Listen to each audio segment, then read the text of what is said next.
Hello बच्चों, स्वागत है आपका एक बार फिर से अपने YouTube channel O2N digital education पर। मैं संदीप नागर और आज मैं लेकर के आया हूं आपके लिए क्लास 12 फिजिक्स में हमारा जो चैप्टर नंबर 5 है मैग्नेटिज्म एंड मैटर। उसका हमारा एक टॉपिक है ओरिजिन ऑफ मैग्नेटिज्म, यानी मैग्नेटिज्म का ओरिजिन क्या है। लास्ट क्लास में बच्चों हमने सीखा था कि डाईमैग्नेटिज्म सबस्टेंस, पैरामैग्नेटिज्म सबस्टेंस और फेरोमैग्नेटिज्म सबस्टेंस, यानी कि हमने डाईमैग्नेटिक, पैरामैग्नेटिक और फेरोमैग्नेटिक के बारे में हमने लास्ट वीडियो में डिस्कस किया था।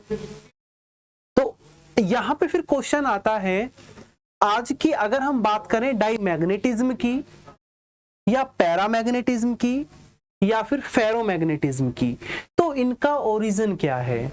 ये ऐसे वो कौन से सबस्टेंस हैं, अगर मान के चलो हमारे डाईमैग्नेटिक सबस्टेंस हैं तो वो डाईमैग्नेटिक ही क्यों हैं, यानी उन सबस्टेंसों में डाईमैग्नेटिज्म की ही प्रॉपर्टी क्यों प्रोड्यूस हो रही है, इस चीज को हम यहाँ पे आज सीखेंगे।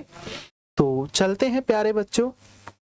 अगर हम यहाँ देखते हैं, जो पहला अगर हम रखते हैं अपना कि ओरिजिन ऑफ डाईमैग्नेटिज्म, कि डाईमैग्नेटिज्म का ओरिजिन क्या है। तो प्यारे बच्चों, जनरली अगर ये देखा जाए, मैं आपको ये बताऊं कि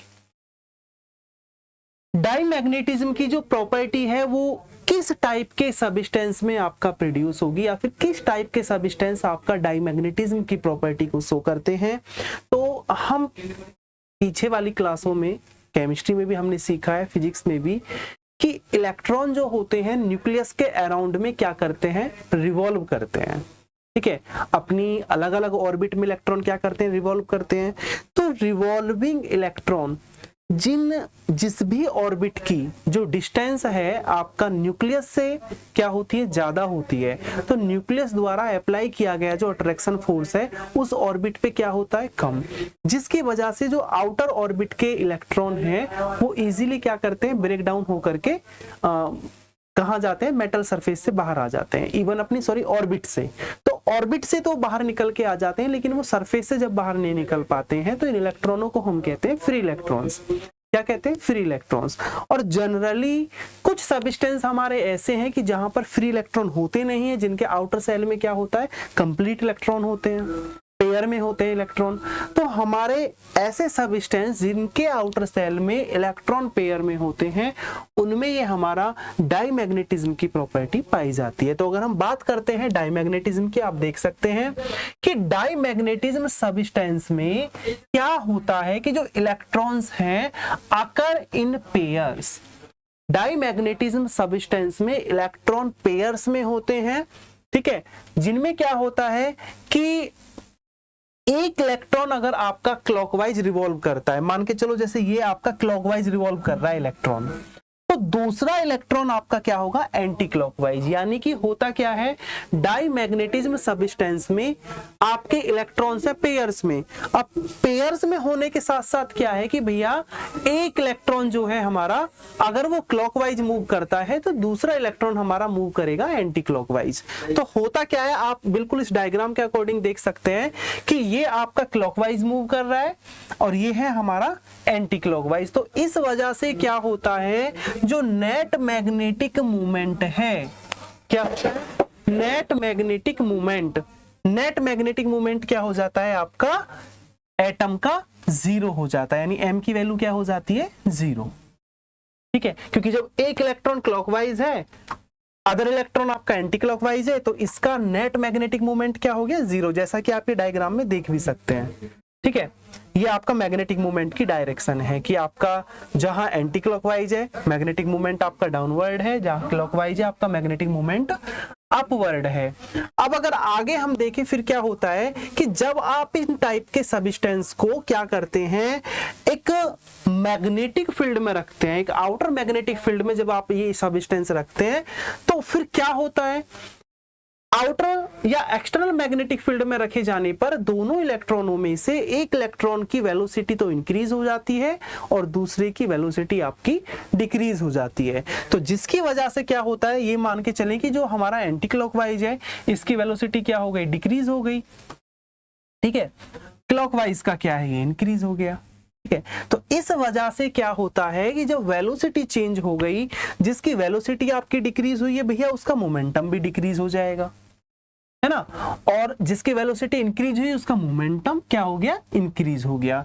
तो इस सिचुएशन में क्या होता है कि भाई जब आपने ये एक्सटर्नल फील्ड में इस टाइप के सब्सटेंस को रखा, तो हुआ क्या कि जो स्पीड है किसकी, रिवॉल्विंग इलेक्ट्रॉन्स की, जिनमें एक की क्या हो जाती है, इंक्रीज, और दूसरे की क्या हो जाती है, डिक्रीज, जिसकी वजह से क्या होता है, मैग्नेटिक मोमेंट आपका फॉर्मली चेंज हो जाता है, वो भी एक का इंक्रीज होगा और दूसरे इलेक्ट्रॉन का आपका डिक्रीज होगा। तो इस वजह से क्या होगा कि जो नेट मूवमेंट पहले आपका जीरो हो रहा था, अब वो जीरो नहीं होगा, अब उस पेयर में क्या होगा, आपका जो नेट मैग्नेटिक मूवमेंट है वो निकल करके क्या आ जाएगा, 2m वेक्टर। 2m वेक्टर कैसे आ जाएगा, अभी देखो जनरली आप ये अगर देख रहे हैं कि एक है m प्लस डेल्टा m अगर हुआ, ठीक है, माइनस अगर हम यहाँ पे देखते हैं कि जब हम इनको चेंज करते हैं तो m माइनस डेल्टा m आप रखेंगे और ये प्लस, तो होगा क्या, डेल्टा m से डेल्टा m कैंसिल आउट, तो आपका मैग्नेटिक मोमेंट क्या हो जाता है,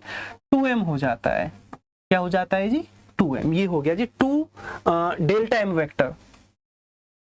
इसमें ये कटेगा आपका, आप इसे ऐसे देखें कि एक जो आपका मूवमेंट आया जैसे m plus delta m minus m minus delta m, तो ये आप जब इसे सॉल्व करेंगे तो m plus delta m minus m और माइनस माइनस आपका प्लस, तो ये m से m आपका क्या हो गया, कट गया, तो क्या बचा, 2 डेल्टा m।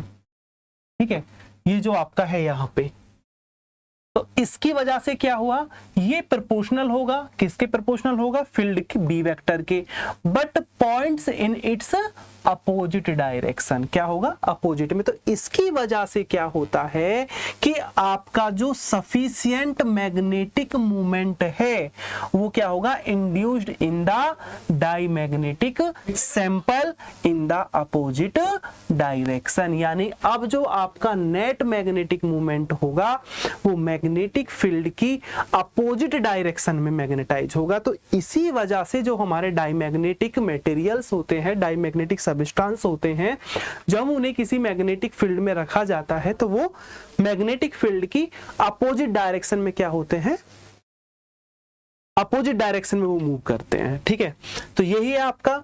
तो इस वजह से जो आपका सैंपल है वो कहाँ मूव करेगा, वो आपका स्ट्रॉन्ग मैग्नेटिक फील्ड से वीकर पार्ट्स की तरफ मूव करता है। इसका मतलब क्या है कि जो आपके डाईमैग्नेटिक सब्सटेंस हैं वो क्या होंगे, रेपेल होंगे, किससे, मैग्नेट से। यानी कि जब मैग्नेट के पास आप डाईमैग्नेटिक सब्सटेंस लेकर के जाएंगे तो वो उनको क्या करेगा, रेपेल करेगा। ठीक है, फेवरली अपोजिट मैग्नेटाइजिंग फील्ड में। अब अगर हम बात करें तो इसी से हमें पता चल जाता है कि भाई इसका जो बिहेवियर है डाईमैग्नेटिक मटेरियल्स का वो क्या होता है, इंडिपेंडेंट ऑफ टेम्परेचर। बेसिकली कभी कभी एमसीक्यू क्वेश्चन आ जाता है बन करके कि क्या डाईमैग्नेटिक सब्सटेंस जो होते हैं वो टेम्परेचर पे डिपेंड करते हैं, बिल्कुल भी नहीं, टेम्परेचर का इन पर कोई भी इफेक्ट नहीं पड़ता है। आगे अगर हम बात करते हैं ओरिजिन ऑफ पैरामैग्नेटिज्म, तो पैरामैग्नेटिज्म आपका कैसे प्रोड्यूस हुआ।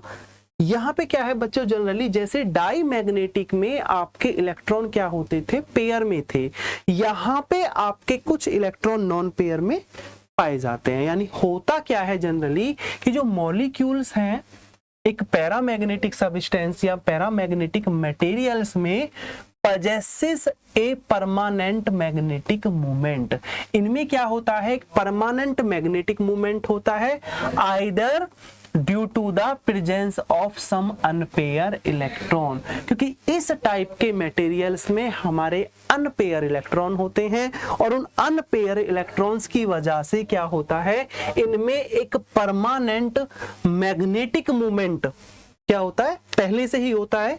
तो इसकी वजह से क्या है, और due to a non cancellations of the spins of two electrons. तो because of some special reason in the absence of an external magnetic field, अगर हम external magnetic field की absence की बात करते हैं तो जो atomic dipole है are randomly oriented. होता क्या है आपका ये पैरामैग्नेटिज्म में क्या होता है, परमानेंट मैग्नेटिक मूवमेंट तो होता है, बट जब तक कोई एक्सटर्नल मैग्नेटिक फील्ड नहीं होता है तो ये रैंडमली ओरिएंटेड होते हैं, और रैंडमली ओरिएंटेड होने की वजह से इनका जो क्या होता है, रैंडम मोशन जो होता है, रैंडमली ओरिएंटेड होने की वजह से इनका जो नेट मैग्नेटाइजेशन है वो क्या हो जाता है, जीरो, यानी कि नो नेट मैग्नेटाइजेशन।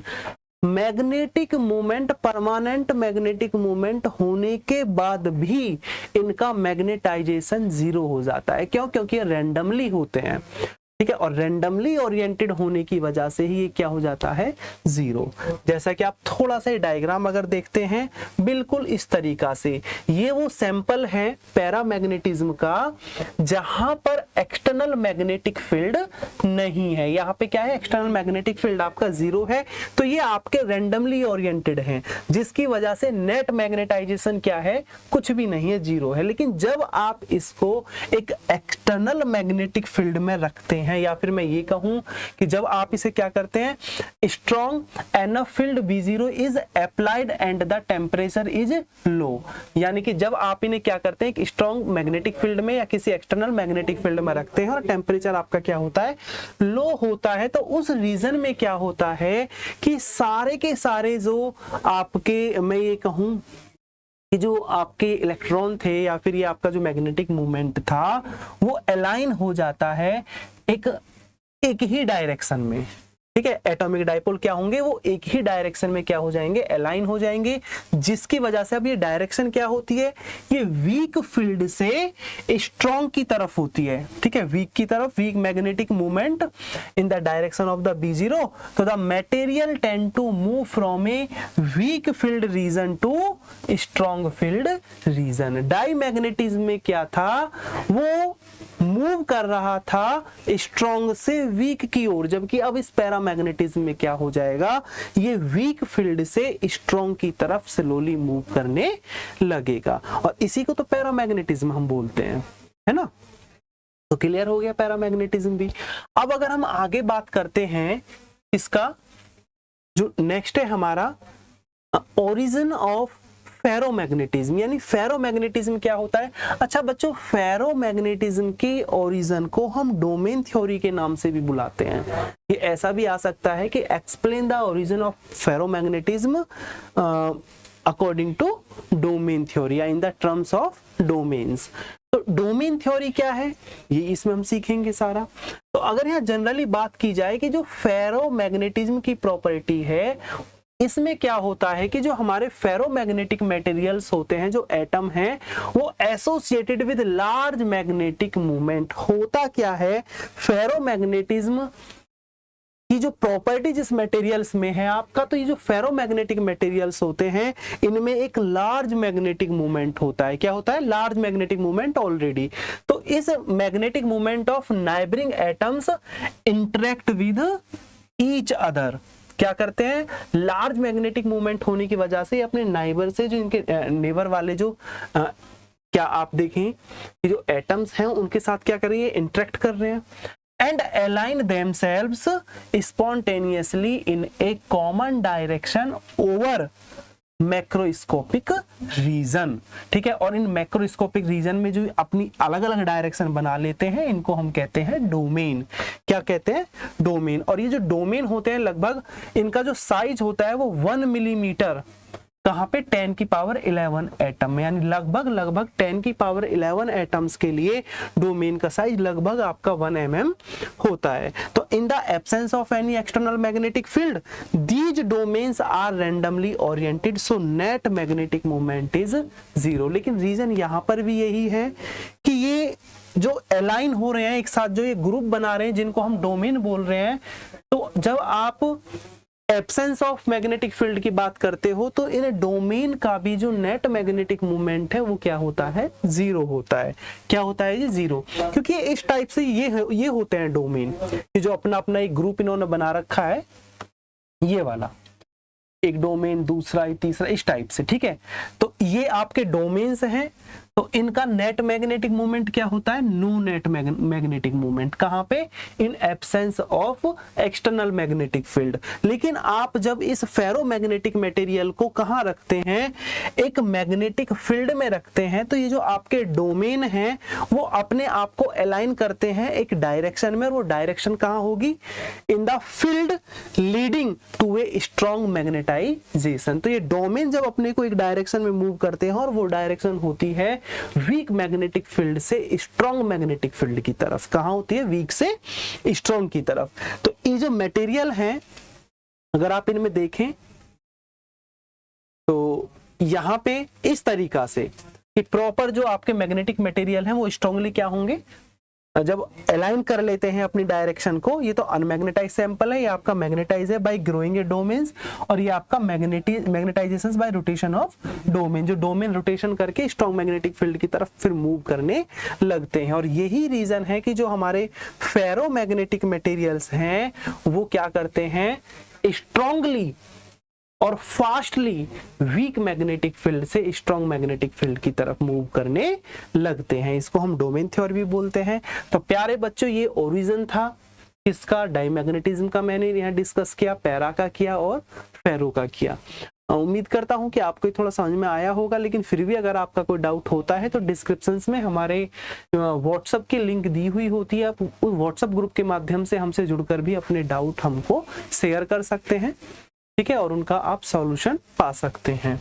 इसके बाद आता है selection of magnetic materials for making permanent magnets. अब जो परमानेंट मैग्नेट का जो टॉपिक है बच्चों, जनरली सीबीएसई बोर्ड के पॉइंट ऑफ व्यू से तो ये नहीं है टॉपिक, लेकिन जनरली आप ये पढ़ सकते हैं कि हम परमानेंट मैग्नेट बनाने के लिए क्या करते हैं? हम ऐसा मटेरियल यूज करते हैं जिसकी रिटेंटिविटी क्या हो?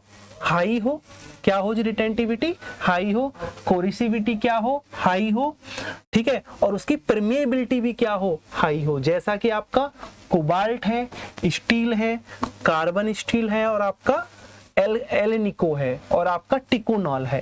तो ये सारे के सारे मटेरियल्स आप परमानेंट मैग्नेट बनाने के लिए यूज कर सकते हैं। बेसिकली कभी एमसीक्यू में क्वेश्चन आ सकता है कि अगर हमको परमानेंट मैग्नेट बनाना है तो परमानेंट मैग्नेट बनाने के लिए हम किस टाइप के मटेरियल्स को यूज करें? तो हम यूज करते हैं जिस मटेरियल्स की रिटेंटिविटी हाई हो, पोरिसिविटी हाई हो, परमेबिलिटी हाई हो। तो उसका एग्जांपल है आपका कोबाल्ट है, स्टील है, कार्बन स्टील है, और आपका एलेनिको और टिकोनॉल है, ठीक है। इसी के साथ अगर हमको इलेक्ट्रोमैग्नेट बनाना है तो इलेक्ट्रोमैग्नेट बनाने के लिए हम ऐसा मटेरियल यूज करेंगे जिसकी क्या होगी? परमेबिलिटी क्या हो? हाई इनिशियल परमेबिलिटी हो, और आपका लो रिटेंटिविटी हो। रिटेंटिविटी क्या हो? लो, यानी कि जो बहुत जल्दी से आपका मैग्नेटाइज और डीमैग्नेटाइज हो जाए। फटाफट मैग्नेटाइज हुआ और फटाफट डीमैग्नेटाइज। तो इस टाइप का मटेरियल क्या है? आपका सॉफ्ट आयरन है, ठीक है। ये सबसे ज्यादा सुटेबल होता है आपका, ठीक है, स्टील से ज्यादा बेटर है अगर आपको इलेक्ट्रोमैग्नेट बनाना है। इसलिए इलेक्ट्रोमैग्नेट की के लिए हम यूज करते हैं सॉफ्ट आयरन को, ठीक है। और अगर हमको ट्रांसफार्मर को कोर बनानी हो तो ट्रांसफार्मर कोर बनाने के लिए भी हम ऐसा मटेरियल यूज करते हैं जिनकी परमेबिलिटी, जो इनिशियल परमेबिलिटी है वो क्या हो? हाई हो, ठीक है, और इसका जो हिस्टेरेसिस लॉस है वो क्या हो? लो हो, और आपका जो रेजिस्टिविटी है वो भी क्या हो? लो। तो इसके लिए भी सॉफ्ट आयरन आपका बहुत बेटर मटेरियल है, ठीक है, ट्रांसफार्मर कोर बनाने के लिए, ठीक है, और टेलीफोन डायफ्राम वगैरह बनाने के लिए भी, ठीक। तो इसके बाद एक टॉपिक आता है आपका यूजेस ऑफ इलेक्ट्रोमैग्नेट, कभी एमसीक्यू में आ जाता है। तो इलेक्ट्रोमैग्नेट का भी यूज क्या है कि भाई इलेक्ट्रिक बेल्स, जो घंटियां होती हैं, विद्युत घंटी, इलेक्ट्रिकल बेल, लाउड स्पीकर्स हैं, आपके टेलीफोन डायफ्राम हैं, उन सबको बनाने के लिए हम इलेक्ट्रोमैग्नेट का यूज करते हैं। या फिर to lift heavy weight and bulk quantities of iron and steel, अगर बहुत ज्यादा अमाउंट में आपको स्टील स्टील या आयरन को क्या कराना है, लिफ्ट कराना है, तो उसको लिफ्ट कराने के लिए भी हम इलेक्ट्रोमैग्नेट का यूज करते हैं। ठीक है, और हॉस्पिटल्स वगैरह में आयरन और steel bullets from human body से आयरन फिलिंग को या बुलेट वगैरह को भी हम इलेक्ट्रोमैग्नेट की हेल्प से रिमूव कर सकते हैं। तो ये इसका जनरली यूज है। बेसिकली सिलेबस में तो शायद नहीं है, लेकिन हाँ मुझे ऐसा है कि एमसीक्यू वगैरह में कभी अगर गलती से आ जाए तो आप ये लिख सकते हैं, कर सकते हैं। तो बच्चों ये चैप्टर नंबर 5 जो थॉर्टिकल पार्ट था ये हमारा ऑलमोस्ट फिनिश हो चुका है।